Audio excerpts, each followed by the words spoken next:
Alors nous allons faire l'étude ici d'une fonction, une étude sommaire avec l'étude du signe de la fonction dérivée, le domaine, une équation de tangente, etc.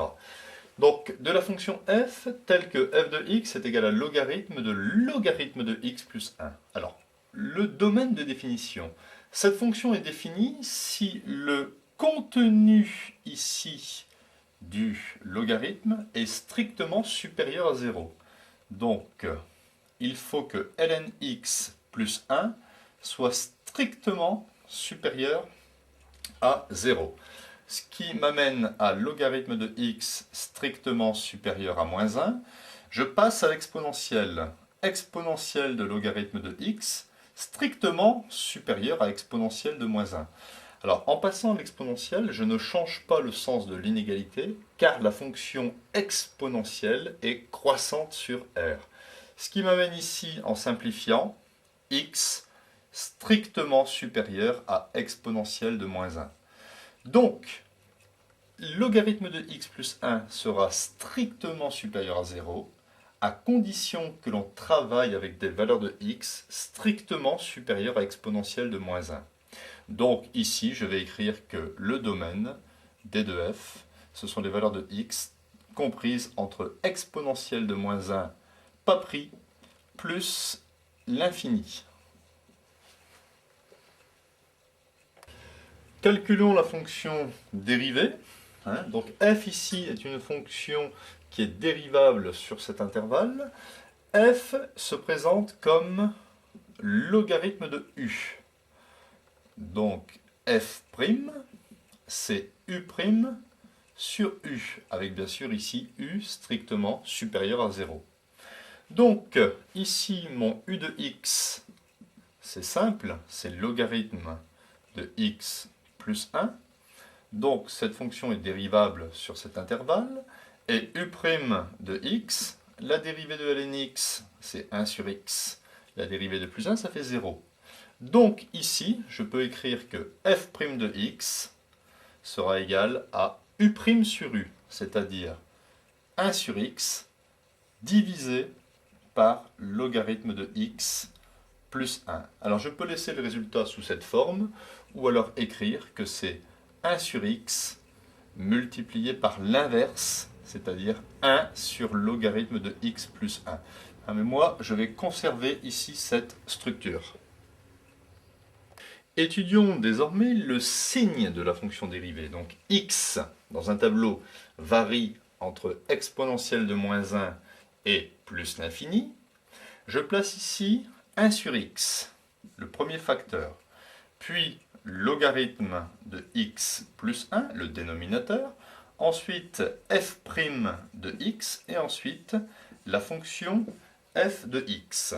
Alors je sais ici que dans l'exercice, exponentielle de moins 1 est une valeur interdite. Donc x, la droite d'équation x est égale à exponentielle de moins 1, est une asymptote ici verticale. Donc je place ici une double barre. Donc au niveau du signe, 1 sur x est strictement supérieur à 0 si x appartient à cet intervalle positif. Logarithme de x plus 1 est une quantité strictement positive si x appartient à cet intervalle. Nous l'avons démontré tout à l'heure lorsque l'on a dû faire ici le domaine. Il fallait que logarithme de x plus 1 soit strictement supérieur à 0. Donc positif.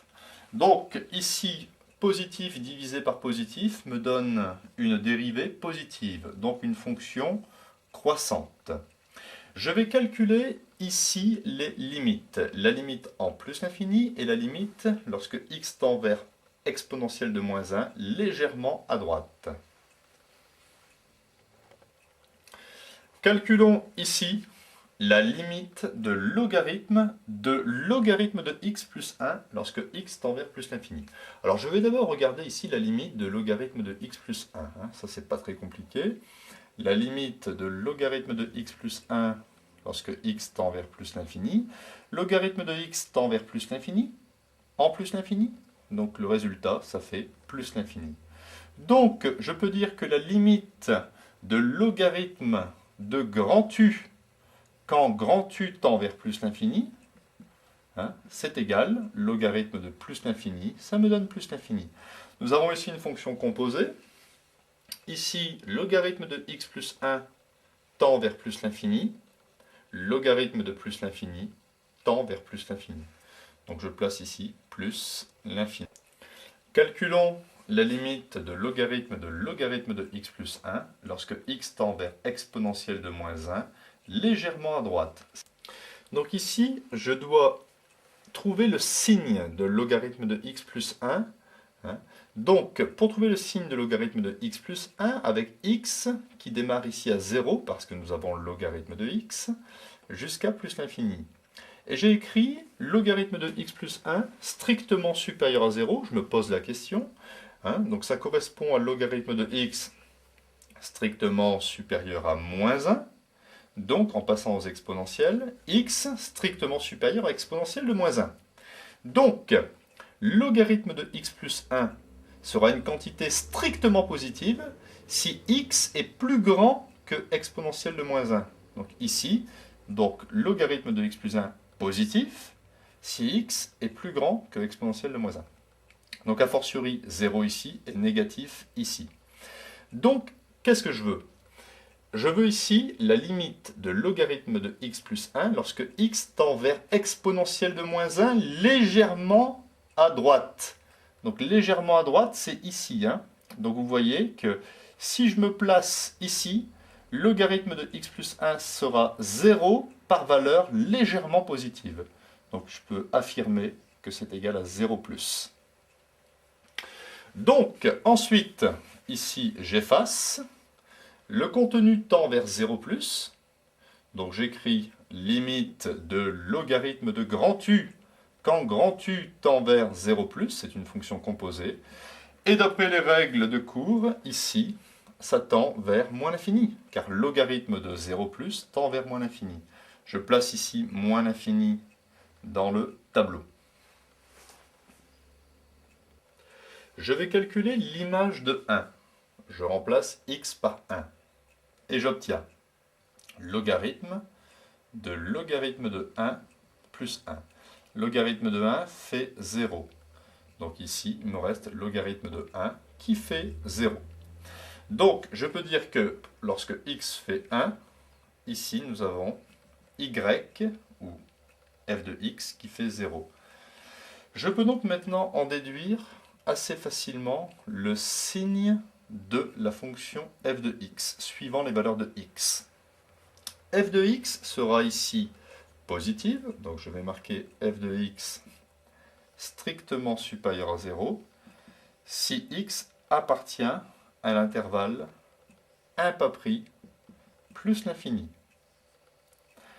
Puis f de x sera strictement ici inférieur à 0, si x appartient à l'intervalle exponentielle de moins 1 pas pris jusqu'à 1 pas pris. Et pour finir, f de x est égal à 0, ce qui revient à même de dire que la courbe coupe l'axe des abscisses, si, ici, x est égal à 1. Donc, on peut déterminer le signe d'une fonction par rapport, ici, aux variations de la fonction, en connaissant la valeur d'image bien précise.